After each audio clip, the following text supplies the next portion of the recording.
To our very first story, this and police have arrested 8 suspects in connection with yesterday's gunshots in Bimbilla. The incident has so far left 8 people dead with 9 others injured in the northern region. It is not clear yet what may have provoked the violence, but Joy News checks suggest that the refusal of some butchers to perform some traditional rites is the cause for the renewed violence in the area. Some 7 houses have also been burnt in Thursday's violent incidents. ASP Ebenezer Tete is Northern Regional Police PRO. Joins us now over the telephone. So, ASP Tete, has there been any more arrests apart from these 8 we are told? We don't have any more arrests. The 8 that were arrested have all been sent to court, and as we speak, they have all been remanded into police custody to reappear on the 24th of this month.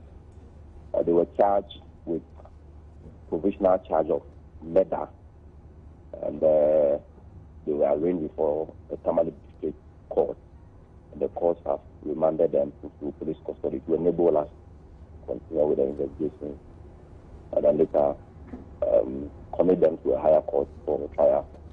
So if I understand you correctly, these 8 persons have been remanded in police custody, and exactly. Okay, what are the identities of these people? Who are they in the first place? Are they even residents of the area?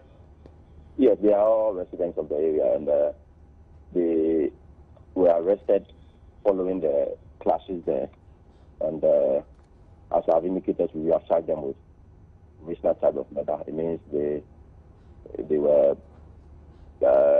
contributed to the problems there, and that is why we arrested them. And it includes the registrar of the Nanumba Traditional Council. A registrar of the Nanumba Traditional Council, you say? Exactly. And what do we know the specific role this person played in this whole violence? You know, before the clashes, some letters were written to the butchers, and some warnings were also issued to them to actually stop them from operating from the butcher shop. And it is out of that misunderstanding that the fight ensued, and then the shooting later occurred in the town. Okay, so the registrar of the Traditional Council actually threatened that such a thing could happen. No. I don't want you to put words in my mouth. I'm saying that some letters were issued, and then some warnings were given, and later a fight ensued, leading to the shooting. I'm not saying all these things were done by the registrar. The registrar and the 7 others have been charged for murder provisionally, and it is out of the investigations that we have charged them provisionally. So some of the questions that you are asking me now are subject matter of investigation. You heard me telling you that the remand is to enable the police conduct further investigation. So some of these things are going to come out. What role each person played and all those things will be subject matter of investigation. But for now, we have arrested them based on intelligence, and we want to do a very, very thorough job, and then have them commit to a higher court, possibly the high court, for them to face, trial. What timeline are we looking at? Are we looking at getting them back in court, say, in a week's time, or in a month's time, or possibly in a year's time? I hope you were listening to me. I said we have remanded them into police custody to reappear on the 24th of this month. 24th of July, okay. All right. ASP Tete, thank you very much for your time on Joy News today. And that was Northern Regional Police PRO, ASP Ebenezer Tete. Let's now go into the phone lines and speak to our correspondent on this beat, Hashmin. Mohammed Hashmin joins us now over the telephone with the very latest. Now, Hashmin, have those residents who, fled to other areas, have they returned yet? Well, they are yet to return to Bimbilla town, because early this morning there were another sporadic shooting. Rival groups were arming themselves again, and the police had to deploy more men, a combined team of military and police personnel to the area. They even went into houses instead of with the weapons that they were using. Schools have been closed. A lot of government workers have also abandoned the town for fear of their lives. So you're saying that there was gunshots in Bimbilla today as well, this morning? Yes, early this morning. You know, this morning as early as 7, a lot of the residents came out after they were told to go indoors. So it was when they heard of the news of those who were ambushed as at yesterday, and it angered some of the residents, and they were firing again. I see. Do we know who exactly is responsible? Were the police able to find out who actually fired those shots, and what have they been saying? And how's the security situation in the area like now? Well, the security situation is that people are still living in. Yes, even though there's calm now because a reinforcement team has been sent. At the moment, as we are speaking, there's an emergency respect meeting that is being chaired by the Northern Regional Minister, who also happens to be the chairman of the committee. So it is after that respect meeting that we can be able to tell what kind of other security measures they are going to put in place to be able to bring the situation under control. Many thanks for your time there. Mohammed Hashmin is our Northern Regional correspondent. We'll be bringing you much more on this subsequently, particularly on the Pulse at 3 p.m. Meanwhile, legal practitioner Abraham Amaliba is calling on the National House of Chiefs to settle the chieftaincy disputes, which is believed to be the root cause of yesterday's shooting incident and indeed this morning's shooting incident in Bimbilla. He however says the shooting incident should be treated purely as a criminal matter. He also warned against the politicization of the matter by the main political parties. He made this call when he spoke on the AM show this morning. It's not as if the genes of the Northerner is predisposed to violence, but I think that, yes, if you hear most of the serious, heinous chieftaincy disputes, it comes from the North. Absolutely. But the issue is that we have pockets of, and when you ask ONEP, that's the Bombardier and Co., they will tell you that they have spotted areas in this country, about 100 or so, where you have chieftaincy dispute. But I think that what we have to do now is to separate the criminal aspect from the chieftaincy aspect. And that's where I would agree with him that politicians don't need to meddle in the chieftaincy aspect. But as for the criminal aspect, I'm happy this DISEC is meeting. I'm happy they've sent more troops in there. Let's apprehend those who want to foment trouble. Let's apprehend those who don't want the peace to prevail and deal with them criminally. Let's prosecute them and leave the chieftaincy aspect to the Regional House of Chiefs. Adding his voice, the National Nasara Coordinator of the NPP, Kamaldeen Abdallah, called for thorough investigations into the matter. As we sit now, his own constituency, Bolga Central, we're having 2 people holding themselves as chiefs. But it's not only there. No, it's not only there. I just want to tell him. In a central region, we just saw on the front page of the Daily Graphic. When you go to Boko, protracted chieftaincy dispute, still there. In Boko. Not only there, several areas. Several areas. You see, the point here I'm making is that most of us, I'm happy he has agreed with me that we should not meddle in it as politicians. And this is what, that's their stock in trade anyway, NDC. When the Yana issue came, they zoomed in. We are this, and we are that, and we are for the people. When we come, we'll do this. What happened when they came? Zero.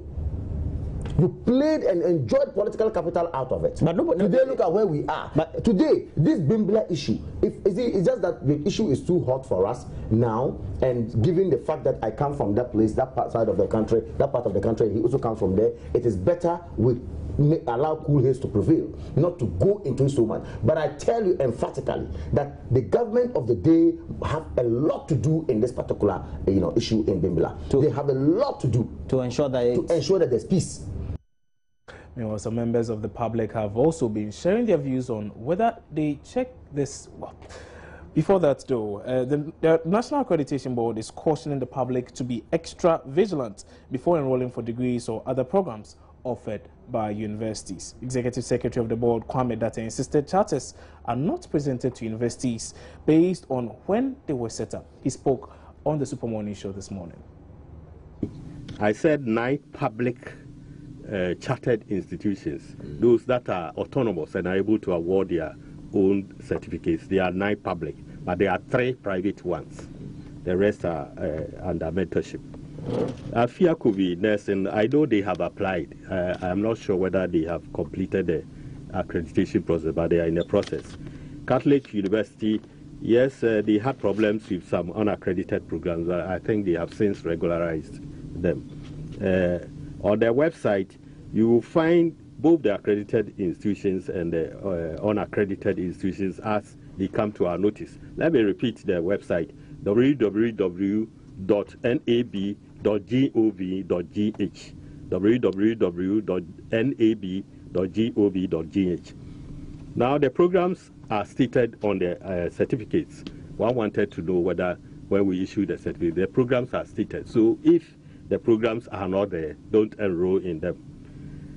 Strengthening up, yes, the law proposals for the revision of the law have been submitted to the ministry, and they are working on it for parliamentary action.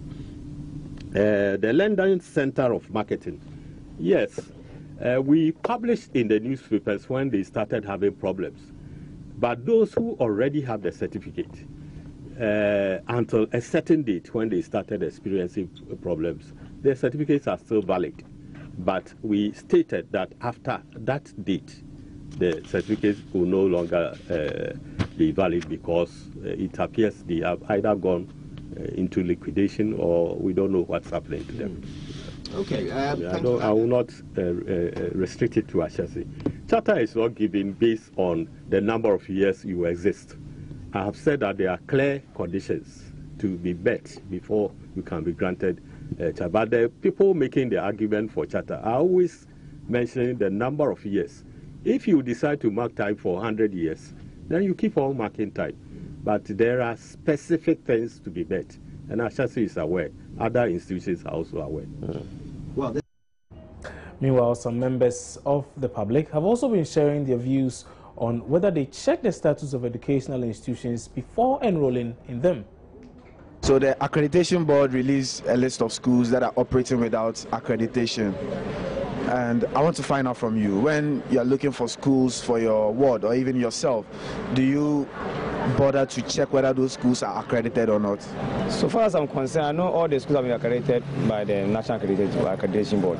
So for that one, yeah, I don't need to check the list of schools which have been accredited by National Accreditation Board before I can choose the school for my wards or not. So what do you think the government should do to those schools that are operating without accreditation? In the first, the government should contact the National Accrediting Board why they are operating without their consent and then take sanction against them. I checked because I wanted to be sure after school I don't want to have any problem with companies asking of, the correct school I went to and stuff like that. It's very important because without accreditation you can't just go into any company just like that. Probably the company will be looking for like a high position, and without your accreditation you are not going to get that position. Actually, I didn't check myself. Even I didn't do it myself. Someone who did it for me. So I didn't check. But I didn't ask the person whether he checked or he didn't check. I think it's important. You have to check. You should know whether like the school you are going inside or like the institution you are going inside is backed by the government or something. So at least if you check, it's important. You can't go to a school and ask whether they are accredited before. I don't seem it right, so I do not ask. Yeah, it's very important.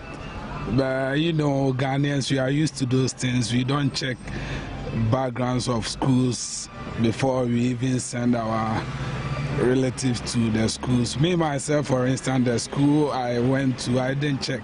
As at now, I don't know whether it's accredited or not. I did because I think after education, after school, you go to school for a reason, maybe to get a job, to add to your status, to look for increment in pay. So I look for universities that are accredited, and mostly I look for the traditional universities like University of Cape Coast, University of Ghana, KUNEST, UDS, GIMPA. Those are the schools I love to apply for, but not. There are some of the private universities who are good, like Central University, Valley View, Ashesi, but I love the traditional universities because I know they go beyond the boundaries of Ghana to international. Maybe, who knows, I'll be going to do a course outside. And which school is this? It has to be a well-known university for which I should be able to get other admissions to do international programs in other universities outside the country. So I love to check whether they are accredited. We're taking a break here on News Today. We'll return shortly with some more. Don't go away.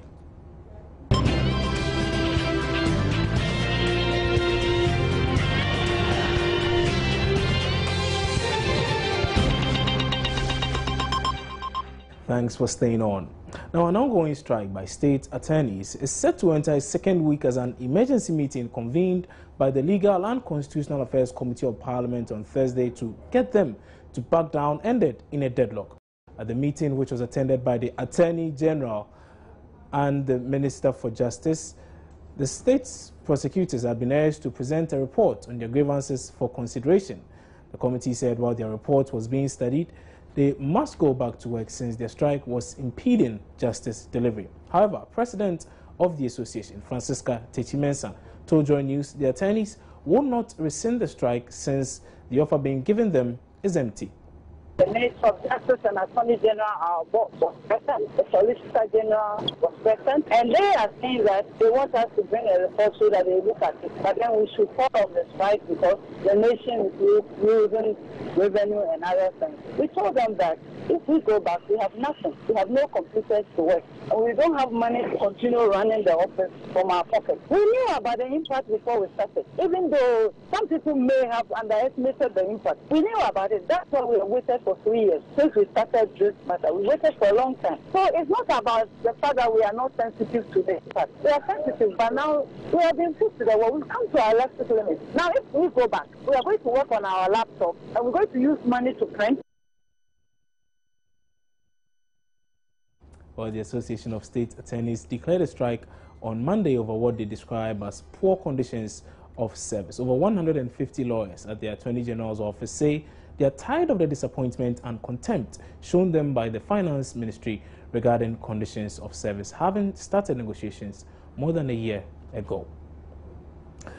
Now, Member of Parliament for Ifutu, Alexander Fenyomarkin, is accusing government of handpicking West Blue Consulting to operate a national single window at Ghana ports without following due process. The MP said government had acted in bad faith by not allowing other firms to compete with West Blue Consulting for the contract. He spoke on the Super Morning Show on Joy FM. Our president has handpicked West Blue to do this project. So the question is, did the learned Attorney General advise Mr. President on this decision, or did the legal advisor of Mr. President advise him on his decision? Because we are talking about the recommendation of a committee. And bear in mind that earlier in the year, around April, there was a letter on this implementation, which should, in other words, the implementation of the single window should have taken off around April. And its same was deferred because there was a need for a committee to look at all aspects. So same was deferred and they did their work. Now, is it the case that at all time we had West Blue in the picture? That is one big question mark. How was West Blue handpicked? When did West Blue come into the picture? I do not want to look at West Blue with any prejudice. I've done some background check. West Blue was registered somewhere 2012. I've monitored their website for the past 2 weeks. Things keep changing. That I'm not so concerned about it. It could be a 1-year-old company, but it would have the competence, the expertise. Why not give them the opportunity to compete with others? Why do you give that preferential treatment? Obviously, anybody in the industry will tell you that, look, it marks of favoritism. And if you look at Article 296, obviously, it's so clear on what authorities are supposed to do and what authorities who have certain executive powers are not supposed to do. You are not supposed to treat your decisions with prejudice. You are not supposed to be biased. You are supposed to be candid in your dealings so that all players in the field or all individuals and entities you deal with would believe strongly that you've acted in good faith. But as a president, Trade and Industry Minister Eko Spigabra has defended his ministry's limited role in the implementation of the National Single Window Scheme at the country's ports and borders. West Blue Consulting has been selected to operate the window from September 1 amidst threats from the firm currently processing trade and customs documents that it will sue if the new contractor is brought on board. There have also been suggestions that the involvement of the presidency in the transaction flies in the face of international best practices, which require all such trade-related initiatives to be spearheaded by the Trade Ministry. Dr. Kwaspi Ogabra, however, revealed exclusively to Joy Business the Chief of Staff is taking charge of the transaction, though the Trade Ministry is centrally involved in the implementation of the scheme. West Blue, I've not seen a contract of the West Blue. I don't know whether a contract has been signed with them. That, again, is a function of the Ministry of Finance, because West Blue is supposed to assist the Ghana Revenue Authority, which reports to the Ministry of Finance. So that is an activity within the Ministry of Finance. So do I take it that you mean the Finance Ministry, as far as the single window scheme is concerned, is taking ultimate responsibility for the implementation and not the Trade and Industry Ministry? Not in that sense at all. In fact, so then why wouldn't the Trade Ministry... The President's directive is for the Chief of Staff to actually, because he's more or less a coordinating body above ministries, to be the focus for the coordinated work of the Ministry of Transport, the Ministry of Agriculture, if necessary, the Ministry of Health, the Ministry of Trade and Industry, and the Ministry of Finance. So the National Single Window Scheme is being coordinated through the Office of the Chief of Staff and not by any single ministry, for the very reasons I've told you, because there are many agencies that have to work together, and if you give it to any one ministry, it might be difficult to get the kind of coordination that you need. Okay. The Africa Center for Energy Policy, ACEP, is demanding that government accounts for how the toll debt recovery levies collected over the past 12 years on petroleum products has been managed. It estimates that the 8 pesos collected on a litre since 2003 to ostensibly settle the debt should amount to some 5.7 billion cedis, more than enough to pay off the 1.4 billion cedi debt. Now, it therefore wonders why the refinery still has a huge debt on its book.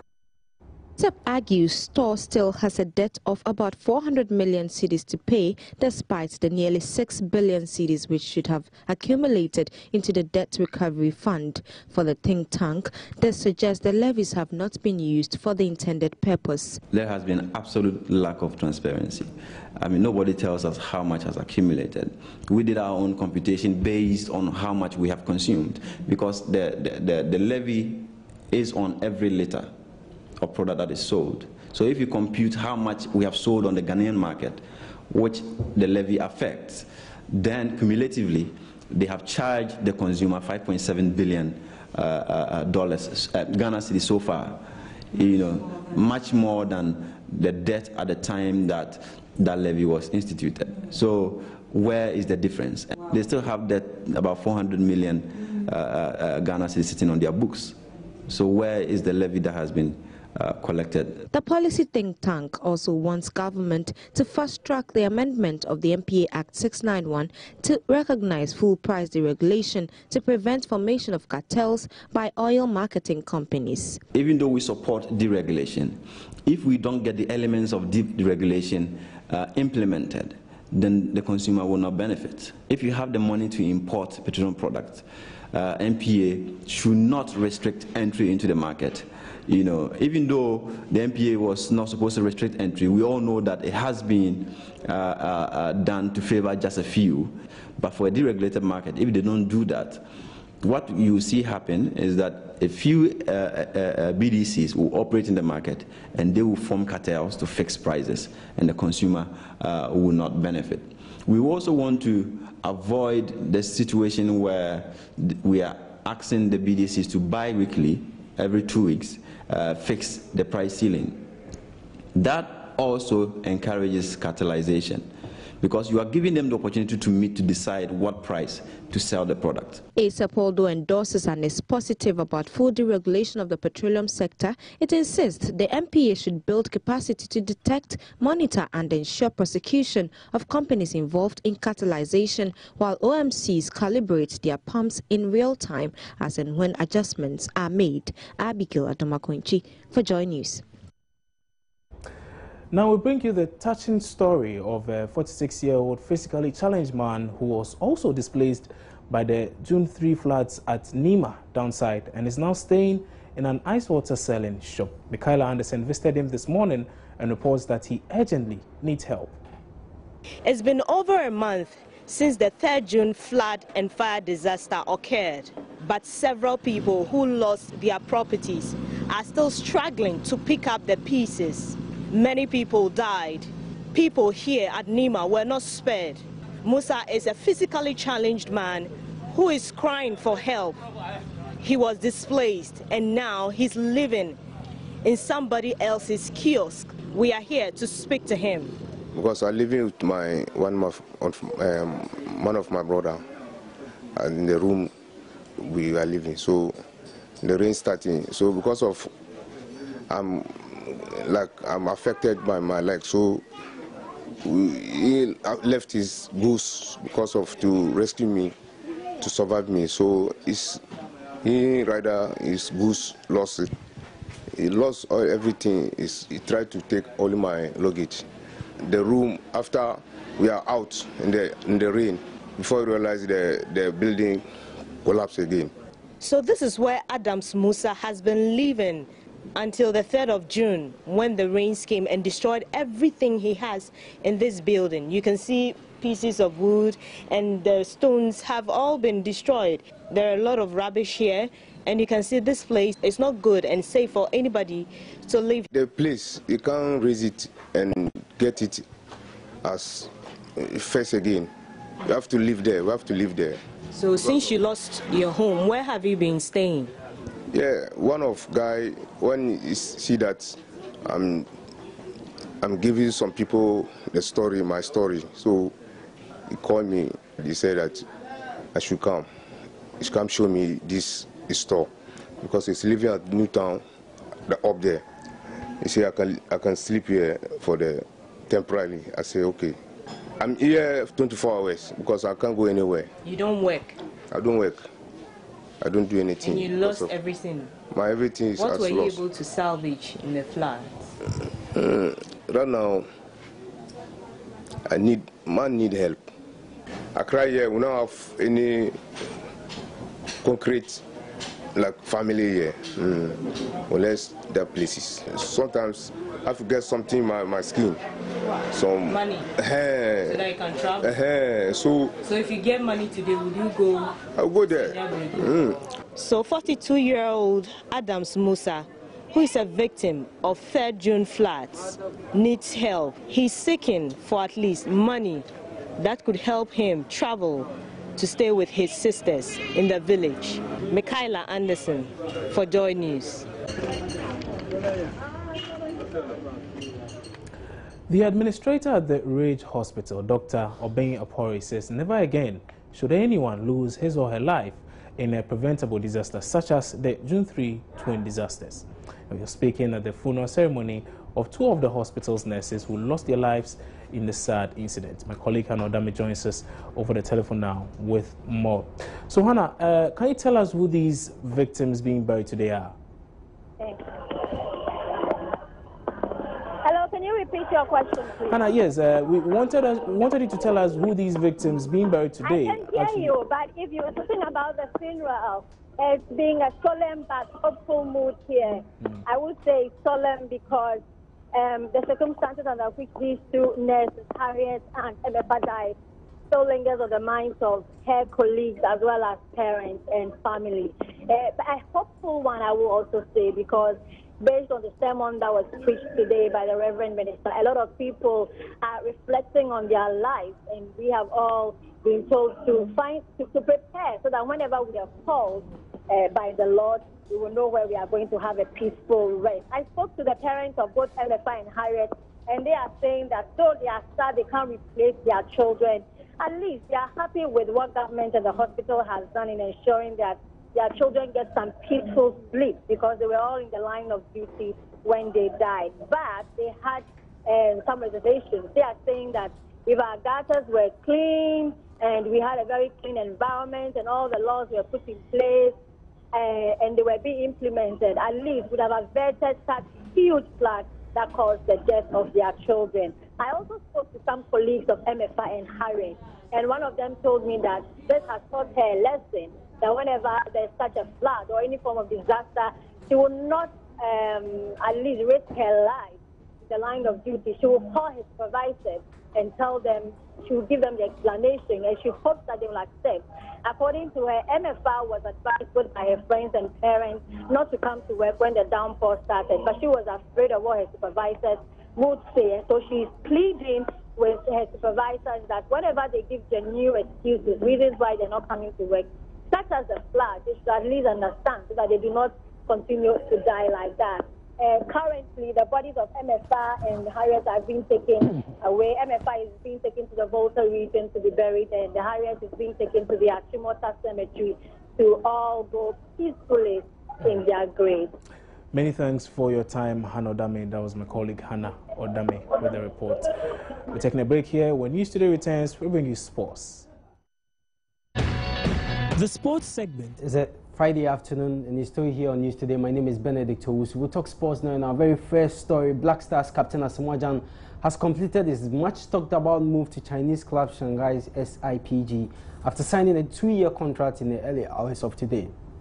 Now, the former Sunderland striker signed the contract in the presence of his elder brother, that's Bafo Gyan, and manager Samuel Enim at the Regal International East Asia Hotel owned by the club. The deal will see Gyan earn $350,000 per week. That's $100,000 more than what he was earning in the UAE.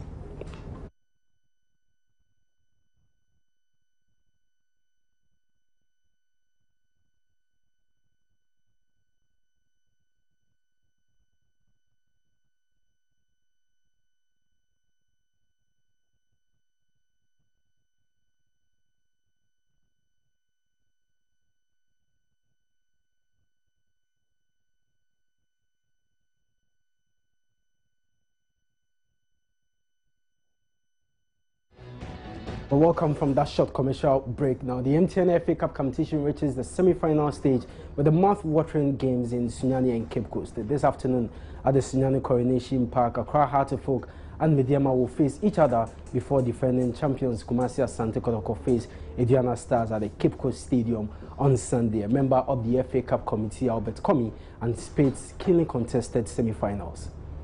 Training, I'll be monitoring though from afar, and I'll tell you for a fact that Kotoko should not think that they come to run over Aduana. Midday are also former champions. House of Oak have won the knockouts more than any other clubs, and so you could see that looking at the league, they are not too good in terms of positioning, and they will look at that cup, the FA Cup. So what I would say is that it's a game that will be very, very difficult. But I would not like to predict, because we're talking about Midday that also has character to our next set trophies. I remember that season I was with them, and they beat Kotoko at Accra Sports Stadium. This time they are playing us at Cape Coast, Robert Mensah Park. Let's leave it. The fans will come there and watch, because it's going to be a very wonderful game.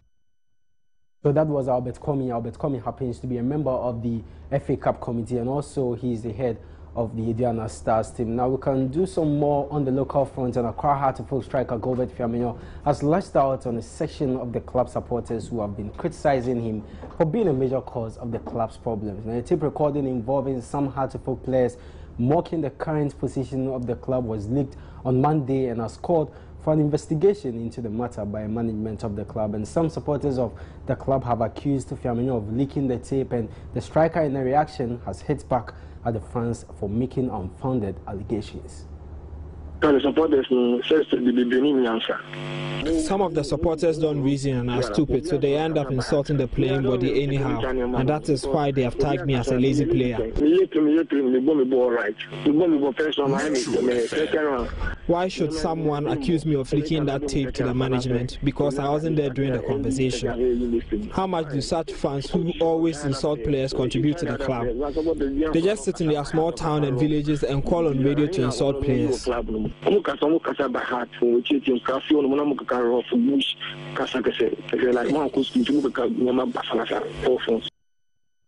that was Accra Heart of Oak striker Gilbert Fiamenyo there. Well, we'll go back to our earlier story. Asamoah Gyan moving to China, where he has signed for Shanghai IPG. I'm joined on the line by a member of the Asamoah communications team, that's Aminu Shadow. Aminu, good afternoon and thanks for joining me on the program. For you, how big is this for Asamoah? Good afternoon, Benedict. I think it's a very big deal in the sense that we all know the kind of impact that Asamoah made while playing for our line in the UAE, and we are expecting that to make, if not a similar, but better impact with this move to China. And also, in terms of the money involved, the reports that we've read so far, I don't think it's far from the truth. The monies involved are quite huge sums of money, and a lot of prospects holding for Asamoah. So I think it's very, very big. I'm sure along the line, as he starts his career in China, we'll get to know really the gravity of, or the weight, or the impact that this move will have on the world football. Okay, I mean the deal was signed today. I'm sure you've been in contact with him. What has he been saying? Well, he's very, very happy with the deal. The contract, the 2 year, is for a 2-year duration with an option to renew. The money involved is very, very satisfactory. So he's very, very happy and very excited by the adventure that awaits him, and he's raring to go. Okay, that was Aminu Shadow. Aminu Shadow is a member of the Asamoah Foundation communications team, and that will be it for sports with me, Benedict Osu. But remember to join Nathaniel at 2 for the Wimbledon highlights and more on other sports stories. Up next is business with Francisca Kakraforce. Stay tuned. In international news today, the first of thousands of British tourists are due to return home from Tunisia after a warning that another terror attack is highly likely. 30 Britons were killed in an attack in Sousse last month, and the Foreign Office is urging Britons to leave. Some tourists waiting to fly back to the UK said they felt disappointed and afraid after the warning, adding they saw no option but to leave. Tunisia's Prime Minister said the country had done everything it can to protect tourists. Habib Assid said the government would help people leave, but he planned to speak to British counterpart David Cameron about the decision.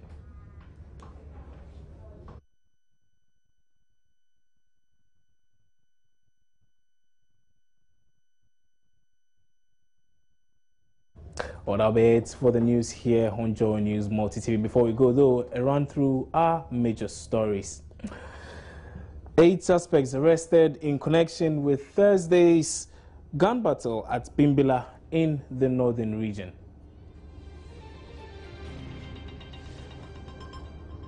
Striking state attorneys to continue their protest come next week following Parliament's failure to get them back at their posts.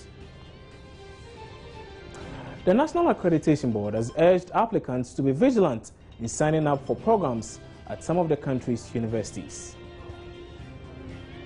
And in business, you heard that the National Insurance Commission says it's not ready to intervene in the current happenings in the SIC. That's it for the broadcast. My name is Kwabna Chenchen. For more news, do well to log on to myjoyonline.com. Enjoy the rest of our broadcast.